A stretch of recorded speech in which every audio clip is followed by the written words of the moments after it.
If you ever try to fix your credit, you've seen these hacks. 609 letters, credit sweeps, CPNs, Metro 2 disputing. Everybody online swear these things work, but here's the truth. Most of them do almost nothing, and 2 of them are flat out illegal. So I rank every single credit repair hack onto one tier list, from the methods that actually delete negative items off your report all the way down to the straight up scams that can land you in prison. By the end of this video, you'll know exactly which 3 methods to use, which ones are wasting your time, and which 2 you should never touch again. I've spent 7 years and helped millions of people doing this, so I'm not guessing here. I'm telling you what I've watched work and fail over and over. Let's start at the very bottom with the most overrated hack of them all, the 609 letter. This is the one every guru on the internet is selling you, and it's the most misunderstood hack out there. Here's the pitch they give you. Send a 609 letter, amend the original signed contract, and if the Bureau, Experian, TransUnion, and Equifax can't produce it, they have to delete the account. Sounds amazing, right? But that's not how Section 609 actually works. Section 609 of the Fair Credit Reporting Act is just your right to request information on your report. There is no magic clause that forces deletion if they can't find a signature. That whole loophole was invented to sell templates. Now, the sending letters and disputing work. It absolutely does. But it works because of a different part of the law, and we'll get in that in the S tier. The 609 letter, as it's marked, is mostly hype, so it lands in the D tier. Useful name, overrated promise. Now let's bump up to one level in the BBB. A lot of people think the BBB is some kind of government regulator with real power. It's not. It's a private organization. But filing a BBB complaint still matters because a lot of companies do not care about their rating and will respond just to protect it. It's not a hammer, it's a nudge. So the BBB earns a spot in the C tier. Next up, disputing directly online through Experian, TransUnion, and Equifax. I'm grouping these 3 together because they're basically the same move. This is the easiest, fastest way to file a dispute. You log in, you click the account, you submit it in 2 minutes, and it does work. Millions of items get deleted every year this way. So why isn't it in the S tier? Here's the catch. Most people don't really know. When you dispute online, your case usually gets funneled through an automated system, and you may be agreeing to terms that limit some of your rights compared to disputing another way. It's convenient. But convenient isn't always powerful.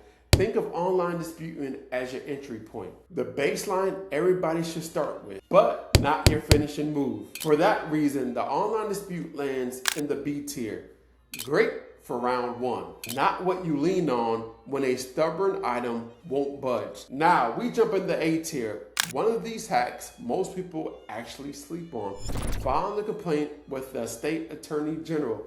Unlike the BBB, your AG is an actual government office with legal teeth. And when a complaint comes from that office, companies take it seriously, fast. It's slower than an online dispute, but the pressure is on a whole different level. That's why it earns the A tier. Hold up, real quick. If you're getting value out of the ranking, do me a favor and hit the subscribe button, because apparently most of you watching aren't subscribed yet. And this is exactly the kind of stuff I break down every single week, completely for free. And when you hit the like button, it also helps the channel, and you won't miss the next one. All right, back to the list, because the next 3 methods are the ones that actually gets hard deletion done. And the very last 2 are the ones I'm begging you to avoid. First up in the power group is pay for delete collections. Here's how it works. When a collection agency is reporting a negative account, you offer to pay the balance, but only if they agree in writing to delete the account from your report entirely, not marked as paid, deleted. And this worked because collection agencies care way more about getting paid than about keeping the mark on your file. Now, just one warning, this mainly works with collection agencies, not the original creditors. And you have to, I repeat, you have to get the agreement in writing before you send a single dollar. A verbal promise means nothing. Do it over the phone with no paper trail, and they can take your money and keep on reporting that collection on your report. But done right, with the agreement in hand, pay for delete is one of the most cleanest way to wipe a collection off your report. That's a strong A tier. Next is Metro 2. And this one sounds technical, but stay with me because it's powerful. Metro 2 is a standardized format every furniture is supposed to use when they report your accounts to their bureaus. Experian, TransUnion, Equifax. Every date, balance, and stylings field has rules. Here's the thing most people miss. When a creditor reports an account with data that doesn't follow the rules, a date that contradicts another date, the balance that doesn't add up, that inconsistency is legitimate, disputable error. So instead of just saying, this isn't mine, you're pointing to the specific inaccuracy in how it was reported. That's a much harder dispute for them to ignore. The only reason Metro 2 isn't in the S tier is that it takes more knowledge to do right. And a lot of gurus oversell it as a magic bullet when it's really a precision tool. But used correctly, absolutely A tier method. Now we're finally in the S tier. And the first one is the foundation everything else is built on, factual disputing. Remember back in the D tier when I said disputing works, not just for the reason the 609 crowd tells you? This is that reason. Under the Fair Credit Reporting Act, you have the right to dispute any information on your report, inaccurate, incomplete, or unverifiable. And Experian, TransUnion, Equifax is legally required to investigate it. If they can't verify it, it comes off. That's the actual law that gets things deleted. No gimmick, no secret template. Just identify what's generally wrong on your report and forcing them to remove it. The reason this is S tier and not just A, and every other strong method, pay for delete, Metro 2, even the CFP, is really just more powerful way to deliver the exact same principle. Mastering factual disputing, you understand the whole entire game. Staying in the S tier, this is the one I hand to a complete beginner and the pros at the same time. The CFPB, the Consumer Financial Protection Bureau, is the federal regulator that actually oversees the credit bureaus and the creditors. And when you file a complaint, it doesn't disappear into a void like a BBB complaint might. The company gets notified by a federal regulator and expected to respond usually within about 15 days. Think about the difference in leverage. A regular dispute is you versus a giant corporation. A CFPB complaint is standing next to the regulator. A CFPB complaint is you standing next to the regulator that can find them. That's why companies suddenly find the ability to fix things they couldn't fix before. It's free, it's official, and it creates a paper trail you can use later. For sheer power to effort ratio, the CFPB is maybe the single best tool on this entire list, locked into the top of the S tier. The last method in our power group is the nuclear option. Actually suing under the Fair Credit Reporting Act and the Fair Debt Collections Practices Act. Here is what most people don't realize. The FCRA and FDCPA gives you, the consumer, the right to sue Experian, TransUnion, and Equifax, the creditor, or collection agency that breaks the law. And you can be owed damages when they do. So when a company ignores a legitimate dispute over and over, you're not out of option.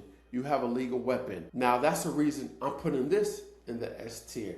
It's the most effective when you have a clear documented violation, but it takes the most effort, and usually you want an attorney with this. This isn't your first move, it's your last resort. And quick disclaimer, I'm not a lawyer. This isn't legal advice. But when you got a rare violation and a paper trail, The lawsuit is the heaviest hammer you can swing. You can knock them out. Now we drop all the way down. To the bottom, the jail tier. And this is the part I need you to actually hear, because these last two can actually hurt you. First, the CPN. A CPN, or credit privacy number, is sold online as a legal alternate to your social security number that lets you start fresh with a brand new credit file. Sounds like a dream, right? It's a trap. Most CPNs being sold are not legal at all. A lot of them are stolen social security numbers, often taken from children or people who are incarcerated. And when you use a CPN to apply for credit, you're misrepresenting your identity to a lender, which is fraud. People have been prosecuted for this. So no matter how good their marketing sounds, no matter who's promised you a fresh start, do not buy a CPN. It's not a hack. It's a felony waiting to happen. Jail tier. And the second one is the danger zone. Credit sweeps. A credit sweep is when someone promised to wipe everything off your credit report at once, fast, 4 days. And the way a lot of them actually do is by filing a false police report or identity theft claim saying these accounts aren't yours when they are. So here's the problem. Filing a false police report or filing a false identity theft claim is a federal crime. And even when it works, it's temporary. Once Experian TransUnion Equifax investigates the accounts, they come back right away. So you took a legal risk for a result that doesn't even last. That's a hard jail tier. So here's your final tier list. In the S tier, we have factual disputing, the CFPB, and lawsuits. In the A tier, we got pay for delete, Metro 2, and the Attorney General. In the B tier, we have online disputing, and the C tier is the BBB. In the D tier, you have the 609 letter. And if you want to go to jail, the two you should never touch is CPNs and doing credit sweeps. So if you're just getting started and you only remember one thing from this video, make it this: master factual disputing and then back it up with the CFPB complaint. That combination alone is free, legal, and powerful, and beats every hack on this list. Stay out of the jail tier, work your way up to real method, and you'll see actual deletions from your credit report instead of empty promises. Now, the next question you're probably thinking is, which dispute letter actually gets results? And I made a full breakdown on exactly, so go watch this video right here. Now, if you don't have time to do none of this, you can apply to work with my team. Check the comments below and apply.